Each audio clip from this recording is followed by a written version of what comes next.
Welcome back to Amber Community's podcast series. My name is Sarah Richardson and I'm a Senior Associate at Arnold Dallas McPherson, and today I'm joined by my colleague Sean.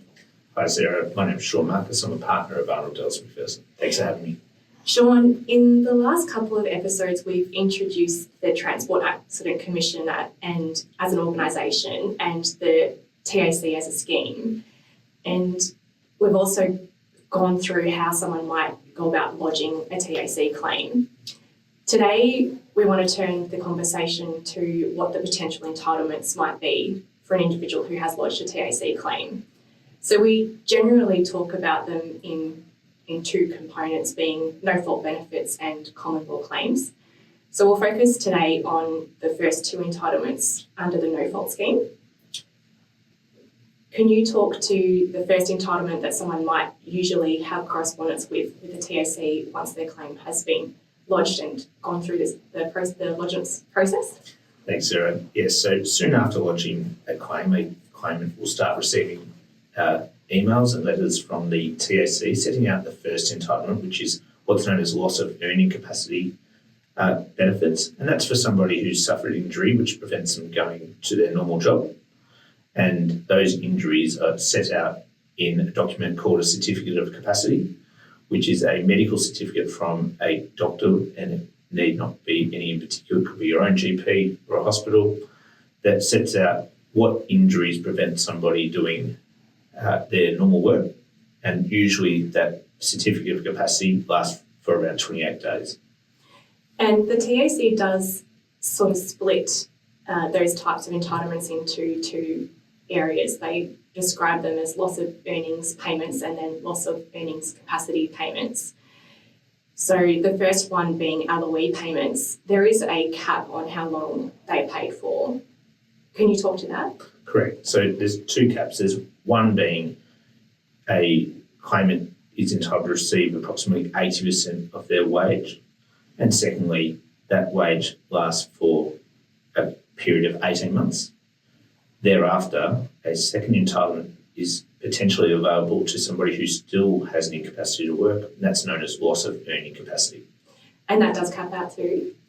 Correct, that's for a further 18 months, and that's slightly different. That's a claim for somebody who may have had an inability to work had the injury never happened, and it assists certain groups who may not have had an original entitlement to LOE benefits, such as students or those who weren't working for some other reason. They can make a claim even though they may not have had an entitlement for the first 18 months of payments. Yes, okay. And the second no-fault entitlement, or what we often describe as a second no-fault entitlement, is medical and like expenses. That's obviously a significant one for many people in the early days. What's your experience with the TAC and paying for medical bills that are being incurred?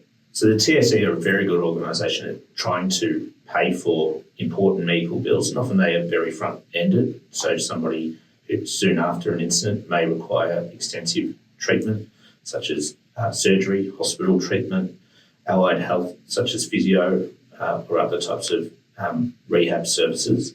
And the TAC have been known to, and in our experience, quite good at paying for that, particularly if you have the app. Yes, the My TAC app your clients have had good experience with. That's right. So it's a very important app that we encourage all our clients to install onto their phone, and allows for a simple process of claiming medical expenses and alerting the TAC to the types of treatment that you need.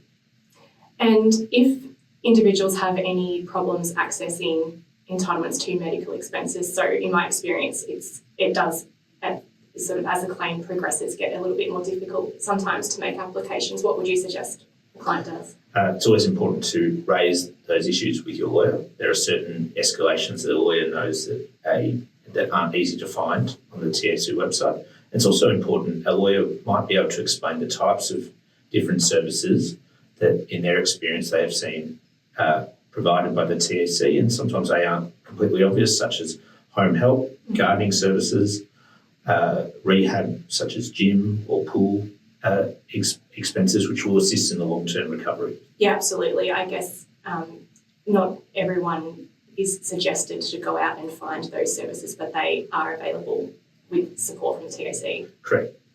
Well, thanks, Sean. I think that's a really good overview of those first two no-fault entitlements, and we'll come back and discuss some of what we describe as lump sum entitlements when we come back. Thanks, Sarah. Thank you.